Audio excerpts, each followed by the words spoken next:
my junior year in high school, I had already committed to the University of Kentucky.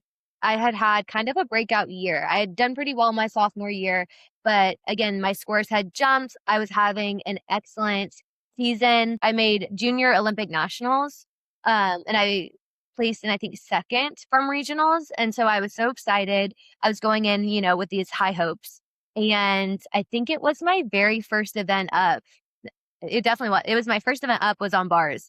And my huge release move, I caught and I peeled off under the bar. Very No. first. Yeah, very first. And I was dramatic about it. I went to the bathroom. I cried. My coach was not happy. And she told me, go dry your face and get back out here with a better attitude.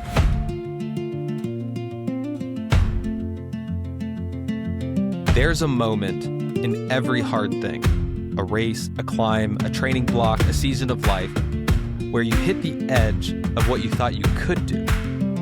Most people stop there, but some don't. And this show is all about the ones who didn't. What they found on the other side, what they learned about themselves, and how those lessons followed them into every hard thing they came after.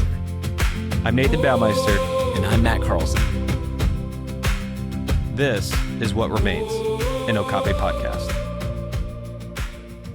Sydney, I am so grateful and honored that you have chosen to join us on this episode of What Remains. Yeah, I'm excited to be here. We're always looking for guests who can share stories, who have lived a life of kind of figuring out the limits of their physical capabilities. You were one of the people that absolutely came to mind. It was several years ago. We first met at a CrossFit gym where you were coaching. I think we were like the two gymnasts that were there. But just to be very clear to everyone in the audience, she's a way better gymnast than I ever was.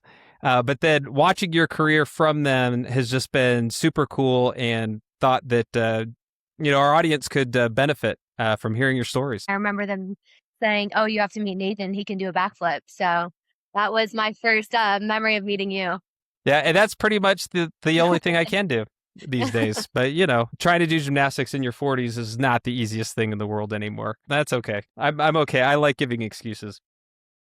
So just to help the audience orient themselves, could you just do kind of a brief introduction, focusing mainly on kind of what it is that you've been doing from a physical pursuit perspective throughout your life? Yeah, so I started in gymnastics at about 4 years old, and then competed all the way up through college. I went to the University of Kentucky on a D1 scholarship. So that obviously took up most of my childhood and my life leading up until then.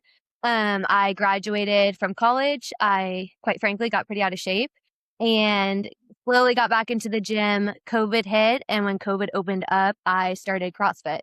And then from there, I competed kind of on and off at varying levels. And then last year in 2025, I made the CrossFit Games on a team. So that was definitely the highlight of my CrossFit career, at least this far. So far, I love that. Yeah. There's a lot of life left, right?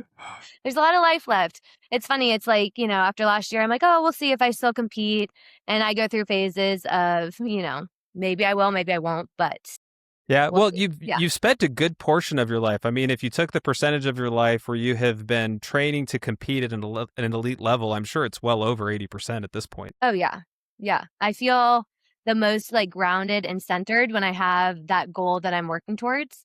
So that's something I'm sure we'll dig into a little bit later in the podcast. But yeah, it's definitely, I'm most comfortable when I'm training for some kind of physical performance or competition. I have found that has been super grounding and helpful for me as well. But as in all superhero stories, and I consider you a superhero in my book, it's always fun to dive into the origin story. So you said gymnastics, 4 years old, and then it became your life all the way through college.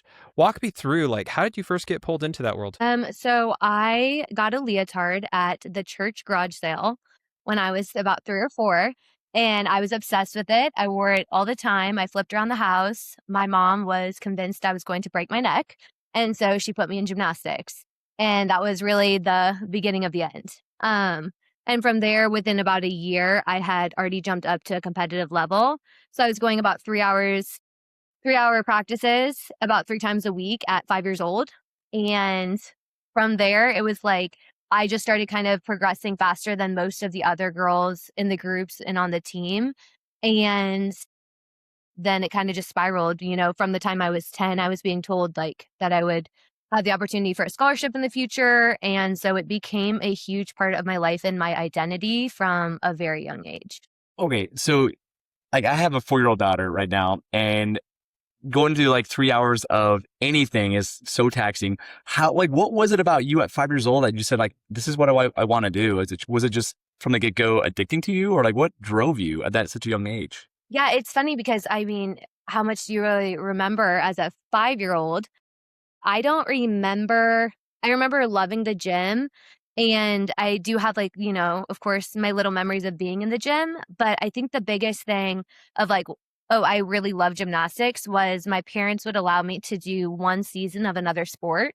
And so like I did little kickers for a season. And at the end, my mom would be like, okay, but you have to choose because there's not enough time for everything. And so, I mean, I did soccer, I did basketball, which of course she's like, hey, honey, like I'm 5 foot. You're not gonna probably, basketball might not be your best bet. But I did try some other sports and it was always like, hey, you can try, but you have to pick just because of the time commitment that gymnastics required. And I always, without a doubt, picked gymnastics. I love that. I mean, what wisdom your mom brought into your life by allowing you to like, it was your choice all along. Yeah. It was never like, this is what you're going to do, or you've made the decision, so now you're stuck with it for the rest of your life or for the rest of the school or whatever like that. But no, let's keep experimenting. And if there is something that pulls you stronger than gymnastics, then take it. And so you were the one that got to choose all along the way. That's really cool. Yeah. Yeah. And I mean, I would have lived in the gym back then if I could have. So it was never really shocking, but I wanted to do everything and be good at everything. And I was just very competitive from a young age. So naturally, I'm like, oh, there's an opportunity or my friends were doing something. I wanted to try it, but it was always gymnastics. So at what point did that experimentation of trying other sports kind of end? And it was like, okay, yeah, now I know I don't need to experiment anymore. I don't need to find out if there's other things that draw me. It's like, this is what I'm going to be doing. Yeah, so I did competitive cheerleading, which was at the same gymnastics gym, and I was able to do both until about 4th grade. And I was a level 8, which for anyone who has the gymnastics background, that's a pretty young age to be in level 8. And I made regionals. And so when I went to regionals that year, my parents kind of looked around and realized that I wasn't very good. I was like a very high skill level, but my technique and my form was not good. And so they started looking into some other options. And I decided to go to another gym that was a little bit more competitive and was going to be just a better route for me. And at that moment, that was pretty much like, hey, if we do this, though, you're all in on gymnastics and we have to give up the other, cheerleading and trying some other things. And so from there on out, then it became all gymnastics all the time. Yes, I did run track in, I think, 8th grade year and a little bit freshman year. But that was something that was just kind of like I went to practice for like 30 minutes and then showed up to a couple of track meets, and I was pretty fast naturally and went to a small school. So it was something fun until I got hurt and my gymnastics coaches said, yeah, no more. Yeah, exactly. And then I was. Yeah. Yeah. Yep. It's okay if you don't get hurt and if it doesn't take away from what you're doing, but as soon as it does, they weren't a huge fan of it to begin with. And then when I hurt my hip, they said, yep, gymnastics only moving forward. And then of course, all the way through college, that was all I did. So high school, you went into college. Talk me through a little bit. Like what was that like, kind of making that transition from high school to college, trying to figure out which college to go to? So gymnastics recruiting is very early comparatively to other sports. So I started having colleges look at me freshman year of high school. And so it's exciting though. It's stressful, but it's exciting because you've been working your whole life towards the college scholarship. And in 7th and 8th grade, everyone's doing school sports and they're hanging out and they're doing all these extracurriculars that you can't be a part of. And so for me, that's when I did love gymnastics, but my love for practice and spending 20 hours plus in the gym started to kind of die off. And it was a little bit, you were like light at the end of the tunnel, like I'm doing it for this purpose. And so when the colleges start coming to your gym, and there's like a lot of rules. I'm sure they've all changed, the NCAA rules, but like I could reach out to them. They couldn't reach out to me until a certain point, but they could speak to coaches. And so when all of that started happening, it was like, okay, this is what I've been training for. This is what I've been working for. And I started going on college visits. I went to, some really big schools. I went to OSU. I went to Illinois, Iowa, Kent State, University of Kentucky, of course. And gymnastics camps are big during that time too. So in the summer, you go to the university's, camps and you get to meet the coaches, work with the coaches. They get to see you do gymnastics. And so it's kind of like dating, honestly. Like you're going and you're getting to know them and they're getting to know you. So it was just a really fun time. And I wish sometimes that I could go back and appreciate it a little bit more because it's such a whirlwind. You blink and then you're through it. But yeah, I mean, I had coaches coming to the gym. I actually had 2 coaches that went to the University of Kentucky for gymnastics. Okay. And I'm from small town Ohio. This was not a big gym. I was the only level 10. And so one was 10 years older than I was, one was 20 years older than I was, and they both had full rides at the University of Kentucky. The owner of my gym, her daughter had a walk-on position at the University of Kentucky. So naturally, I was a little bit rebellious during this time. So I was like, absolutely not. I am not going to the University of Kentucky. This is where they want me to go, and I am not interested. But of course, then I went to the camp, I met the coaches, and everything was a great fit. And so that's where I ended up, choosing to go. And my coaches still think that's pretty funny. What's so amazing about that is you are a freshman in high school practicing 20 plus hours a week, not being able to hang out with your friends. Like you have very limited social life because gymnastics takes up all your time. You're the only level 10. Like, how did you manage all of that? I mean, that's got to be so stressful as a 14-year-old trying to make a decision for your future, as well as just like dedicating so much of your time without a guaranteed future. Because I guess at the same time, you probably had Olympic aspirations as well.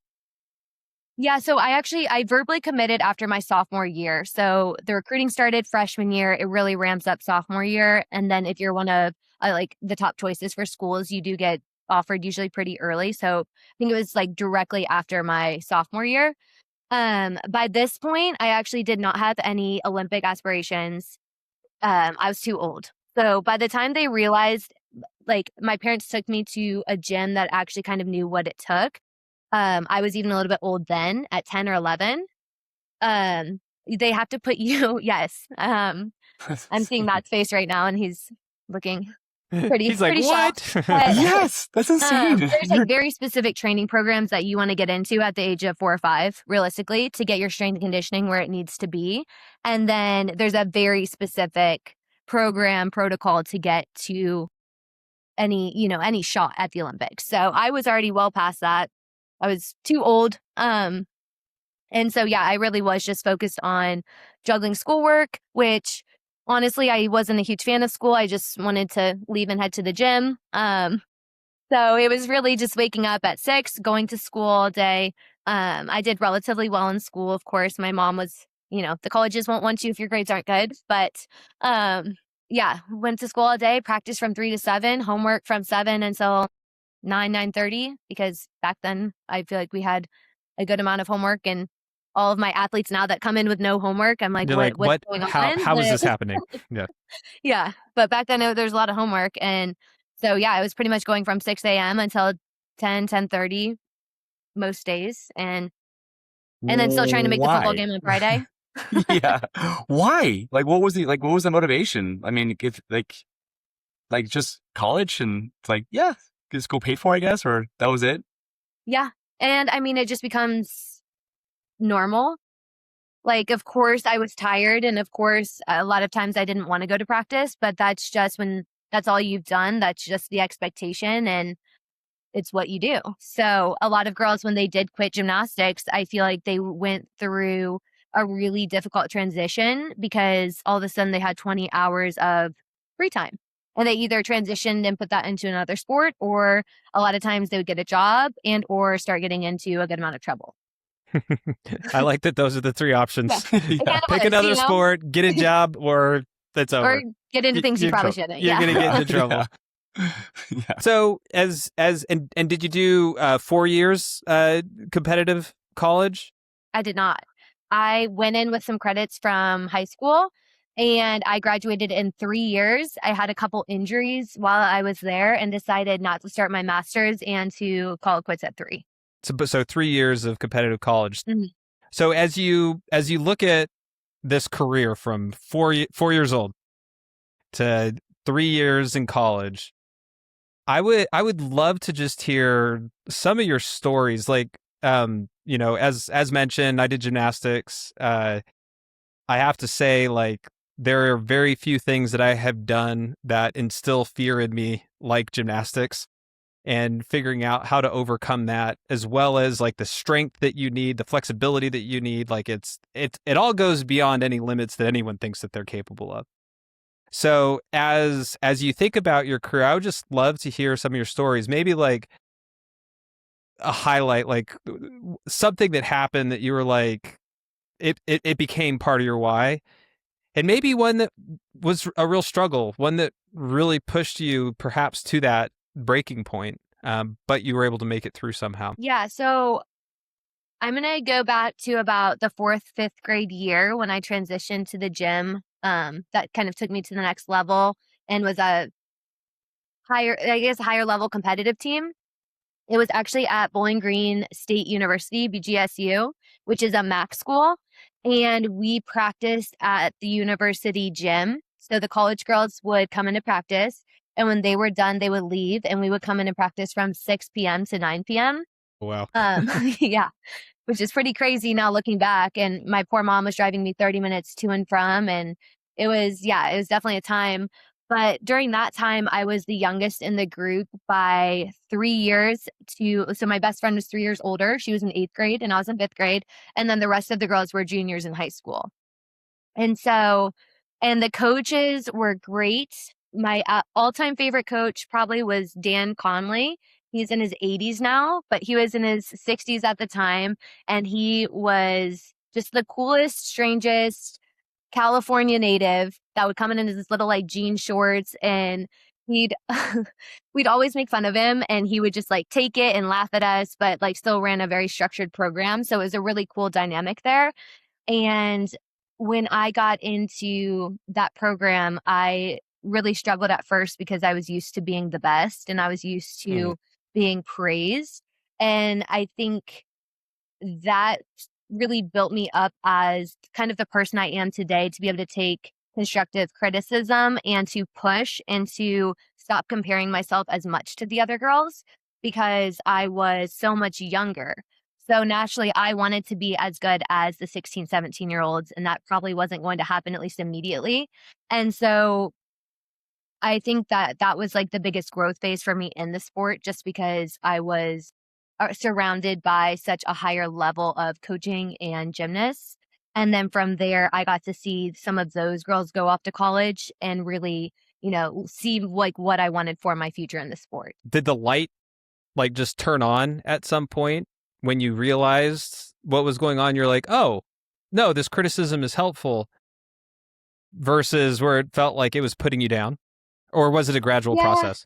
I think part of it was I just got better, so I got a little bit less criticism. The volume went down. You're like, I don't like this. I'm going to work harder until it get better. Yeah, I was like, okay. But I do remember getting like very like frustrated. I would cry sometimes, and I'd go home and just feel really defeated.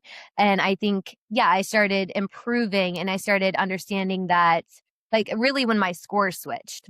Like I had a full point gained on bars, which was my like nemesis, like always. I never really liked bars, and it got better here and there. And that's when I actually started appreciating the training on bars, and I got over a lot of fear that I had.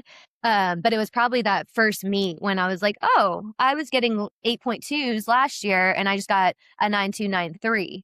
And so I think that's, at least as a child, in your brain, it's like, oh, okay, like there is a reason that they were saying all that. They're not trying to be mean and they're not, trying to tear me down, but it really did make me better, even if it wasn't super fun to hear or have to go through. You trusted in the process, or at least you stayed in the process long enough to I learn would to say I have stayed trust in into it. I it. stuck it out there. I wouldn't say I Yeah. trusted in it until I did see those But results. you did see the results. Yeah, I love that. The other thing it makes me think of too is you're talking about how bar was your nemesis. High bar was mine as well. So thank you It's for that. scary. It is. It is. It's pretty scary. But you sat in the process long enough that you were able to see the results of it, and you're like, oh, they're not trying to hurt me; they're trying to help me. Mm-hmm. And waiting to see what was on the other end. That's what a great lesson to learn at such a young age. Yeah. It was just cool to see kind of the whole pipeline of where I was versus how to get to college and, all of the little in-betweens that it took to get there. I'm going to bring it back to, for us non-superhumans, you were not part of gymnastics because you guys are talking about these crazy stuff and like, I wish we were the monkey bars. You guys are talking like flying up in the air with all these bars. I don't comprehend and understand how you get to the point where you guys were at 5 years old, 6, 7, 8, 9, 10 years old, right? Because I think in fifth grade, you're 10 and you're doing these tricks that are so incomprehensible, right? Or like, how do you get to a point where you're like at the edge of your skill level and say, okay, yeah, I'll go do this. Like to me, it's like terrifying. I don't know how you get yourself to that point of like constantly pushing yourself to explore new tricks. Cause that just seems reckless almost, coming from a non-gymnast, obviously.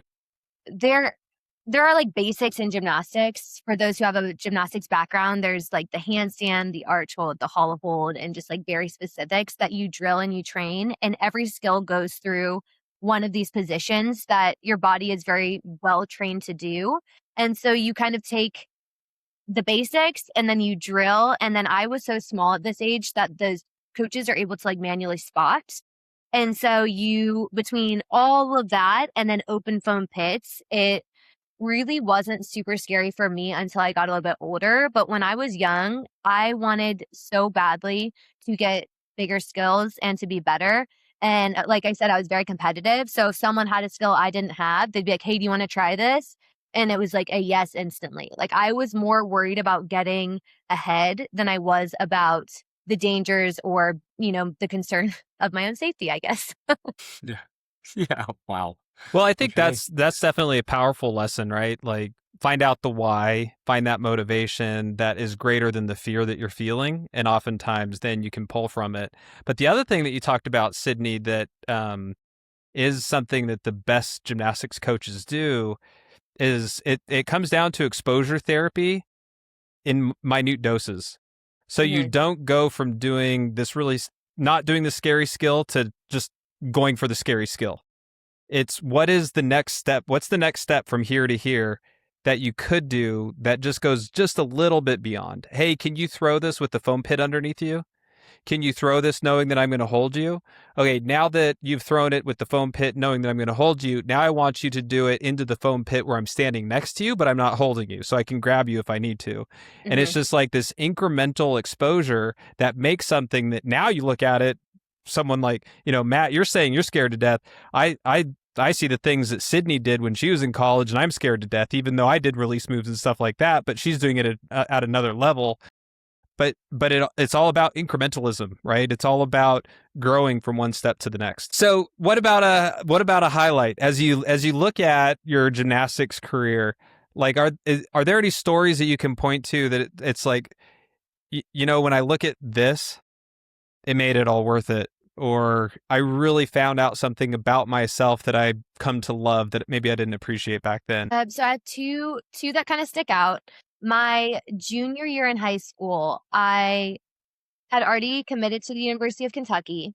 I had kind of a breakout year. I had done pretty well my sophomore year, but again, my scores had jumped. I was having an excellent season. I made junior Olympic nationals, and I placed in, I think, second from regionals. And so I was so excited. I was going in, with these high hopes. And I think it was my very first event up. It definitely was. It was my first event up was on bars. And my huge release move, I caught and I peeled off under the bar. No. Yeah, very first. And I was dramatic about it. I went to the bathroom. I cried. My coach was not happy. And she told me, go dry your face and get back out here with a better attitude. But I was devastated, like I had a great season. This was supposed to be the cherry on top. And I still got an okay score.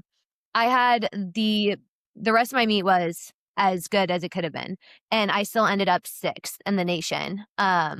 Which was huge. Wow. And I think more than anything, I was proud of myself for the recovery because I did take failure pretty hard, as a lot of competitive athletes did. And I think that if that had happened a year, 2 years, anytime before, that would have been a completely different ending to the meet. And the college coaches were still extremely proud of me. They were super happy to claim me as their recruit, even though I quite literally fell on my face. And it was just one of those where it was like, okay, that wasn't my day on the bars, but I still had a great day and I really turned it around from there. So that was, I would say, a very big athletic and just like personal development moment for me.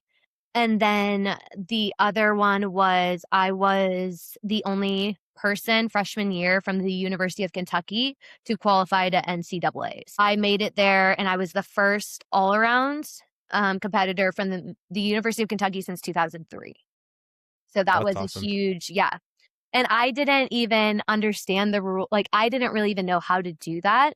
I was just at regionals and I was having a pretty good meet. And one of my coaches said something about, just making sure I hit my floor routine. And I was kind of like, yeah, okay. Like obviously. Whatever. Why not? Yeah. And then, when they announced it, that was kind of when I even understood.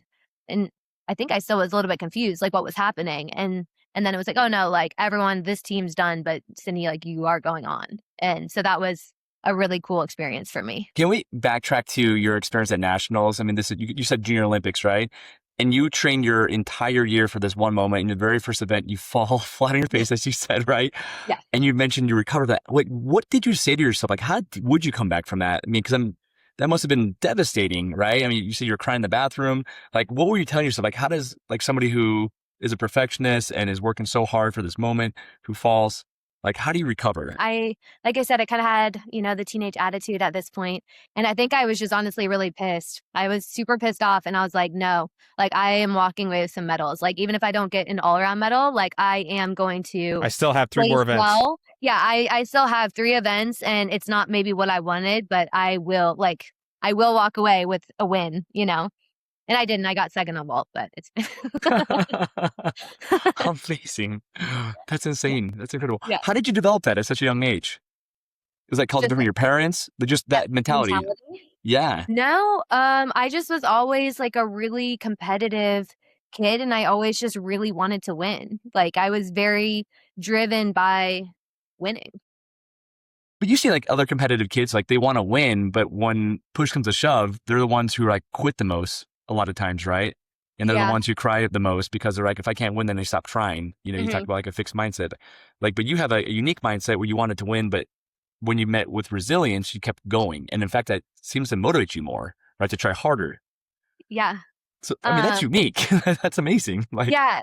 It's interesting because even in high school, I mean, I remember like I had not such a great year, I think sophomore year, I actually had mono. So that was a big year they were recruiting and I had mono. So I couldn't go to regionals and I didn't have the opportunity to make it to nationals, which was pretty devastating. My spleen was swollen. Like we went and did all the tests to see if there's any chance. Like, and they were like, please let me. Yeah. They're like, no, if you fall, you could rupture your spleen and like, let's not risk that. And so after that year, I was super disappointed. And so I would go in for like optional practice. So I was already training 20 plus hours a week and I would go in any extra opportunity I could because I wanted to like make up for kind of the disappointment that was my sophomore season. So I guess I always like whenever I was met with a disappointment or I was upset about something, I really did use it as fuel to then hopefully accomplish more in the future. Wow. So gymnastics all the way up till your 3rd year of college, dealing with some injuries, kind of have this option.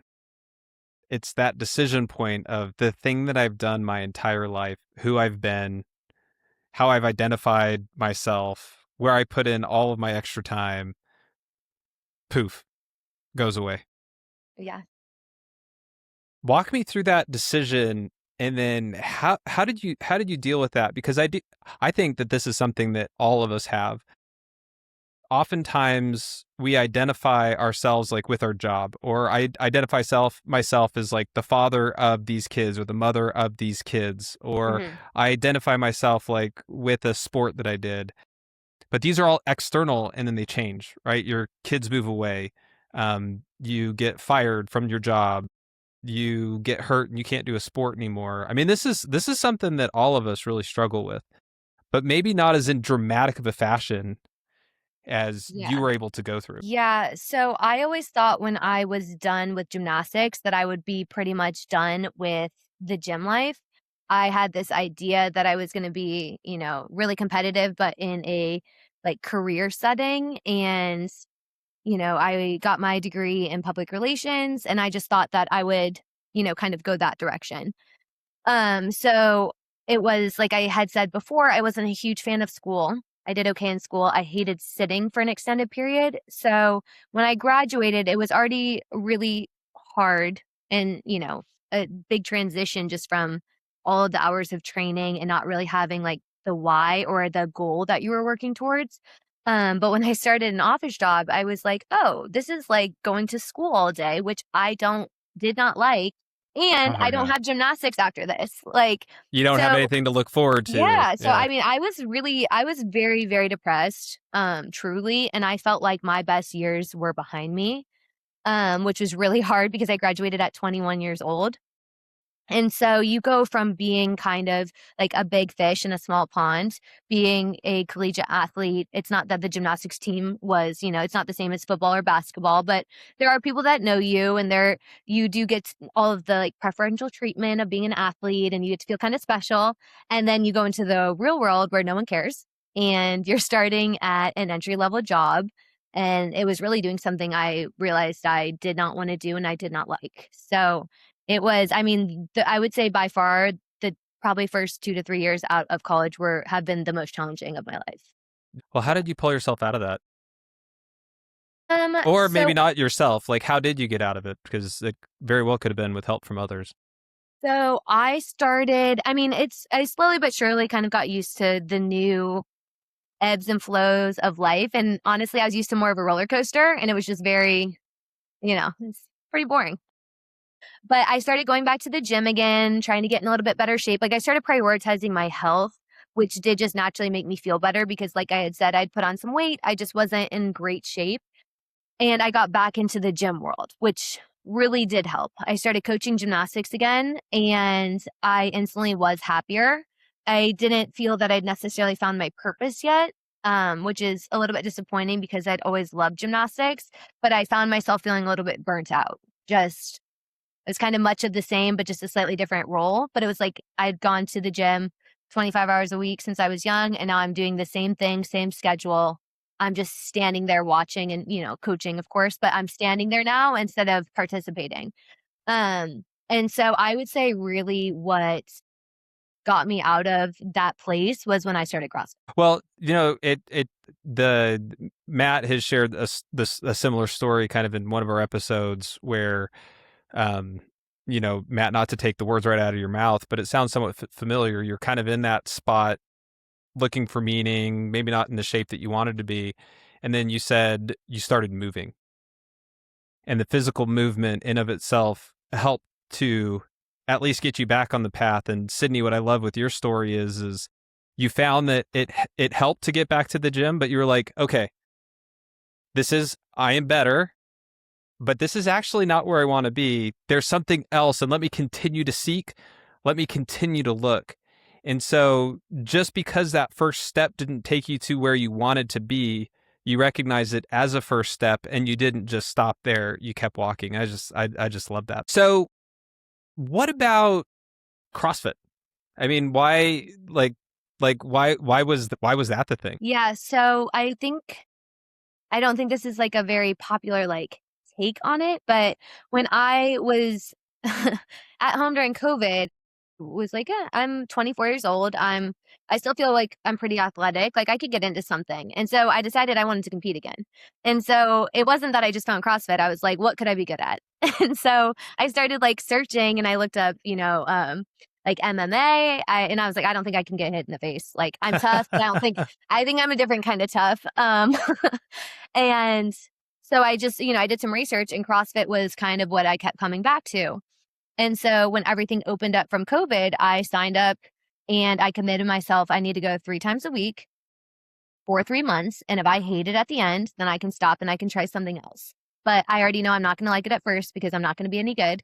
And I don't like to start new things and, be the beginner and feel like I'm behind. I do like the progression.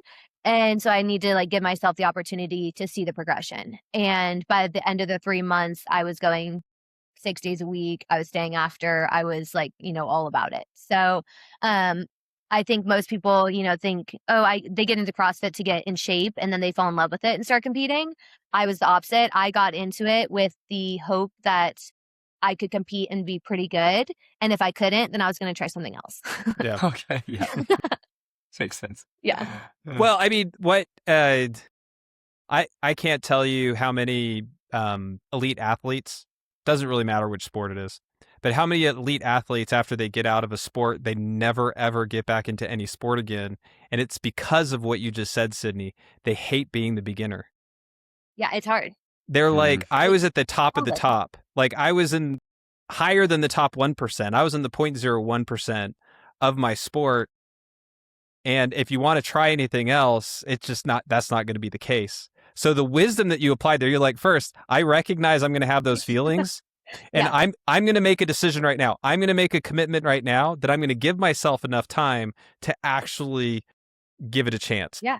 I mean, it's humbling. You start and there's these 50-year-olds who are smoking you and you can't even I'm modifying. I can't do double unders. I'm whipping myself with a jump rope and there's, someone's mom, grandma over there, just no problem, just so fit. And so it was really humbling, but in a good way. And I think because I started right after COVID, a lot of people had been out of the gym for a little bit.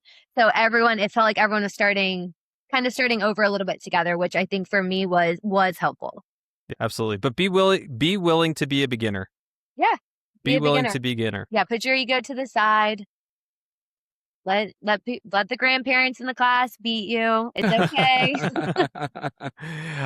No, and it was fun because of course then, I started to get better. And then one day, one of the guys would be like, oh, like you did really well in that. And I was like, thanks. And then within a few weeks, then it was like, oh, you beat me in that workout. And I was like, yeah, like slowly but surely I'm coming for you. So then of course we would just like talk shit to each other and it's, me. And then they're like, oh, well, you're 24. So, and the excuses started. The excuses just started. Young. Exactly. Yeah, before it was like, oh, I'm 45 and I'm beating you. And then it was like, well, you're 24. So yeah. Everybody has to have some sort of justification to make themselves feel just a little bit better. Yeah, exactly. So what did you learn from like your years of gymnastics and competing that way that has applied to your life and also to the CrossFit life? Like what have been some of your takeaways from that? I mean, you probably look at the hours. You probably spent 10,000 hours in the gym from 4 to 21, right? Yeah. At least. Yeah. I think something that I remind myself of and I remind athletes that I coach is, hey, if you're here, you might as well put forth your best effort. Like if you're going to be somewhere, you're going to do something. If you're putting in 2 hours, what's the point of like half-assing it? Just go all in. And that is something that I try to remember because we all have our lazy days and we all have our days we don't feel great. But it's like, hey, if I'm going to be in the gym or if I'm going to start on this project, then I need to like, let's do it the right way. So how do you get to that point though? Because you look at when like people push past the discomfort of like just the body, right? You're like running in CrossFit and you hit that wall. You're like, oh, I can't breathe. Like my muscles are burning. And yet you see people like you and Nathan who are just like superhuman who just keep going. Like, what is that space? Like, how do you get to that and then keep going? Because for most of us, it's like, that's a moment you back off or you quit.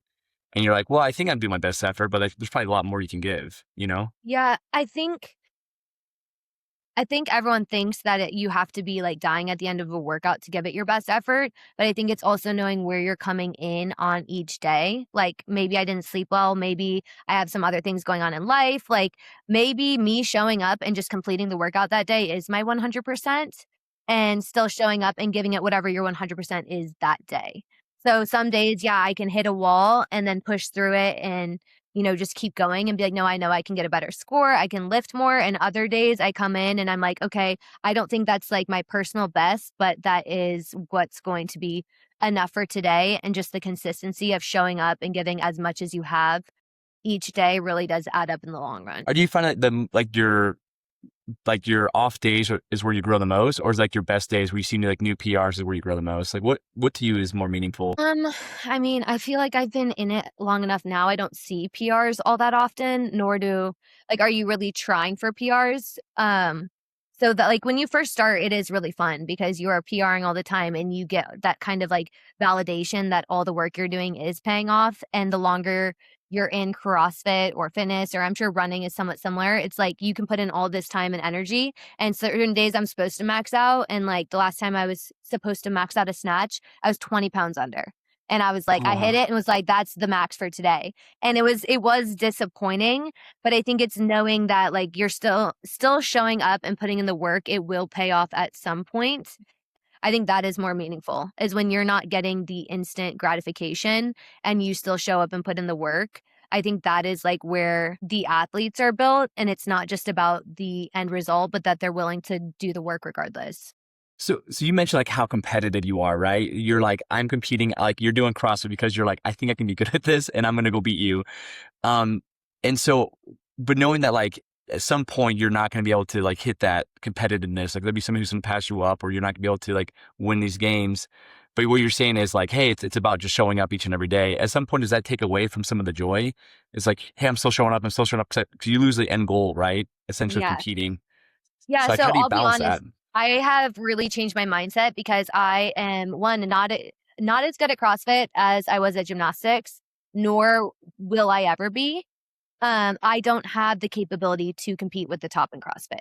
I can be good and I can be a great team girl. Like I can compete on a games level team, but like I do not have the capability to go individual to the CrossFit Games or to ever, like how Nathan said, like, oh, I won't get there. And it's like, I physically cannot get there. I am not strong enough and I don't have it. And so that was a hard pill to swallow when I really put in a lot of time and energy, and I did feel myself capping in certain areas. But I also think just because of gymnastics and the transition out of gymnastics, I have had a healthier mindset where I want to compete. I'm extremely competitive, but it's not my entire identity anymore. And I am okay with, I put in a good effort and the results are what they are. Yeah, but just for context, because I've been doing CrossFit for longer than a decade and have been following the sport, not just doing it. The fact that Sydney just said that she can't compete as an individual, but she can compete on a team, is like, maybe you're not 0.01%, maybe 0.02%, but Yeah. because making it to the CrossFit Games, whether it's on the team or it's in an age qualifier or anything like that, is just absolutely nuts. The level of fitness that's needed across so many different disciplines is just, it's mind-blowing. But I love what you're saying. I want to be competitive. I know that in me, that is something that's important, right? That's what you recognized. You took a new sport and you said, I'm going to go all in and I'm going to see how far I can take it. I'm sure you hope that you could make it as an individual athlete to the CrossFit Games. But once you realized that was beyond, you said, okay, where can I be competitive? Mm-hmm. And let me go after that because that feeds me. Yeah. And the reality is, a lot of the athletes that are going to the CrossFit Games, they're sponsored and they still aren't making great money. They have to a lot of times sacrifice a lot. And so for me too, it's important for me to have a balanced life. I still like to have time with friends. Like this is not me necessarily trying to relive my gymnastics career. I think it did start off that way a little bit. And then I realized, no, I can do this in a different way that's going to allow me to live a very well-rounded life. And when it comes down to it, like I'm an adult now and I, have to pay my own bills. My parents aren't making my meals for me and paying the bills and doing all the things. It's like I also have then career aspirations. And the more you go in with fitness, the less time you have for everything else. So I think it's kind of year to year, even honestly season to season, as to how much time and energy I'm putting into each like category in my life. Yeah. And And finding the it's great to balance be that's able best to, for you. yeah. And my goal, that's whenever I say like, oh, I don't know if I'm going to really compete seriously anymore or not. But my goal is to stay in the kind of shape where if I choose I want to do that, I can ramp up and put in a little more time and energy and get back there pretty quickly. But then also if not, like it's still a big part of my life and I'm focusing more, in other aspects. You've had the opportunity to be kind of on the competition floor with the spotlight in some really fun competitions. You had D1 NCAA gymnastics. You've done it on the CrossFit Games. Any like just real fun memories about that of like when you're just in front of a crowd, pushing yourself to your absolute physical limits beyond anything that you thought was reasonable, and how that interplays with just having like a crowd behind you with you kind of being part of that. With gymnastics, I think about SECs my freshman year. And there was just a really good crowd and the teams in the corral. And it was just everyone, we were really doing better, I think, than expected. And everyone was just so fired up and excited and happy. And club gymnastics is a very quiet sport. Everyone is like politely clapping in the audience. And college gymnastics is a very different atmosphere where everyone's yelling for you and there's so much energy.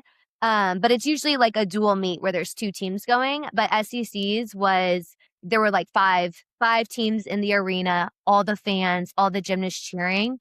And it was just a really cool experience. Like I just remember it being a blast. And usually there are some nerves, of course, with competing gymnastics. And I didn't really feel nervous that day. It was just excitement and it was like a performance.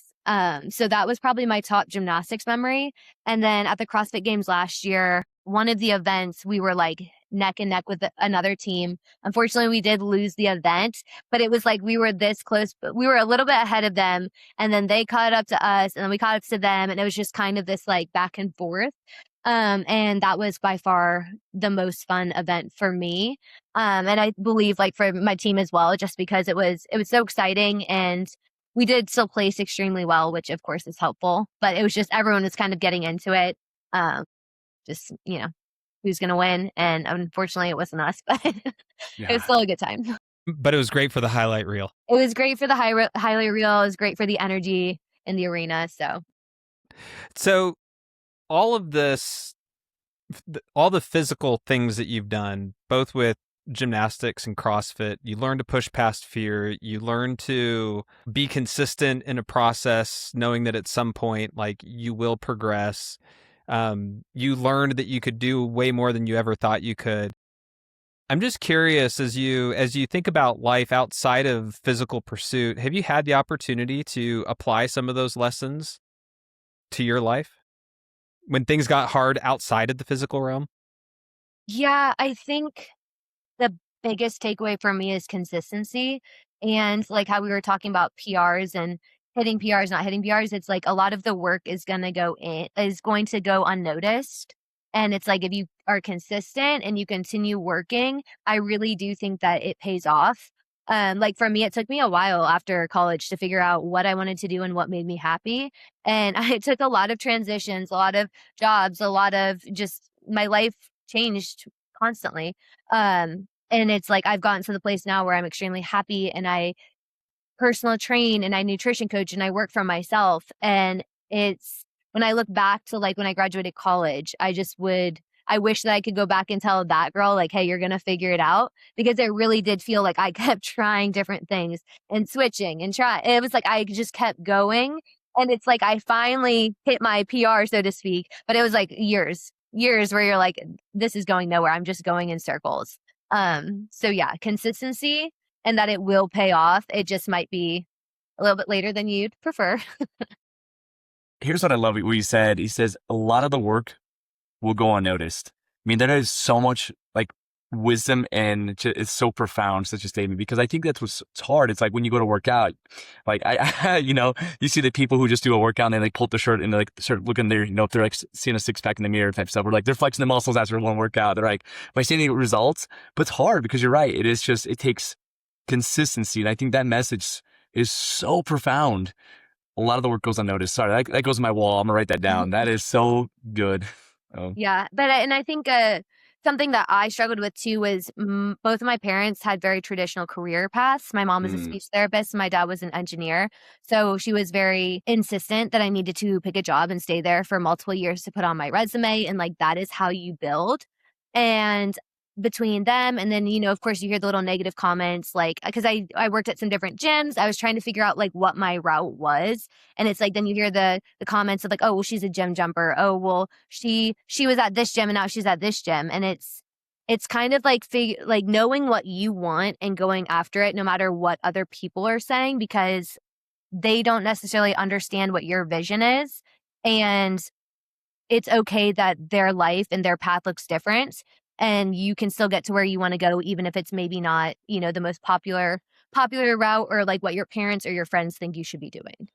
Well, and I can only imagine that there's fear associated with that as well, right? I mean, there's fear in going against what the norm is or what people are saying, or you start to hear negative things about yourself and you're like, I don't want people to think negatively of me, but you are still able to push forward. And I just can't help but think that part of that is because you did learn how to live in fear and overcome it, right? Yeah. And to be uncomfortable and honestly for the criticism as well. And it's like, okay, like I'll take that and I'll listen to it. Or like I will, I won't always listen to it, honestly. But sometimes someone has something to say and you're like, okay, that is actually constructive criticism and I can take it and use it. And other times you hear it and you're like, okay, I understand maybe why someone is saying that or why that's their viewpoint, but I know, I understand why I'm doing this and I really do think it's going to work. And I think that's, half the battle too, is like believing in what you want and that the steps you're taking are going to get you there. Wow. I love it. I also love the fact that it seems like the path that you've really fallen into that's feeding you and feeding your passion is helping and serving others kind of have this whole aspect of their life that has fed you so much. Yeah. So I just started a new gymnastics page on Instagram, and my goal is to help other gymnasts. And when I say gymnasts, I mean also their parents, because, these kids, they're kind of doing what is laid out for them at this point. And my mom was great. She was super involved with myself and all of my teammates' parents also. They were the ones that were setting up the private lessons and the practice. But I really missed out on a huge nutrition piece and a strength and conditioning piece. I'm in way better shape now at 30 than I was at 15, 18, 20 when I was still competing in gymnastics. And so for me, I sometimes look back and I'm like, oh, if I would have known what I know now, I would have been a much better gymnast. But I don't live in the past. I just want to help the other girls that are there right now and be like, okay, I can't go back and tell myself and relive and, go through the process again. But those who are going through the process now, like if I can help them and I can give their parents the tools that my parents did not have, then that's like very meaningful to me. What an act of generosity, right? I mean, and I'm sure while doing that helps you, but you're trying to take everything that you've learned to and if you can find work that feels like extremely fulfilling and like close to your heart, like it's so meaningful to me that it doesn't feel like work. And I wish that I had someone, back when I was younger and I was trying to learn how to like lose weight and to be in better shape, which is what was really forced and pushed on me. But I didn't know how to do that. So it's like, you're just guessing. And in hindsight, it really probably hindered my performance a lot more than I had realized at the time. So, Sydney, I mean, I'd love to continue to just ask questions and learn more about your life, but at some point we actually do have to wrap up. So we wanted to ask kind of the same question that we ask everyone as we close up the episode. And it's, after everything you've been through and everything you've pushed past, what remains? I think for me, what remains is excitement for the future and excitement for all of the chapters that are coming. Because with every chapter that has ended in my life, I feel like another one has pretty much instantly started, and it's really just been getting better and better. So I think back when I was 21 and I thought my best years were behind me, I know that's not true anymore. And so it's just like, okay, things are going really well right now, and I'm excited to see what's coming next. Well, that's Sydney's story. And like every story on this show, the finish line wasn't the point. If something in this episode stayed with you, write it down. Sit with it. And then go do something with it. If you're not on your path yet, this is your sign to start. It doesn't have to be big. It just has to be real. New episodes are dropping all the time. Subscribe so you don't miss the next one. And if this show meant something to you, share it with one person who needs to hear it. I'm Nathan Baumeister. And I'm Matt Carlson. This is What Remains, an Okapi podcast. We'll see you next time.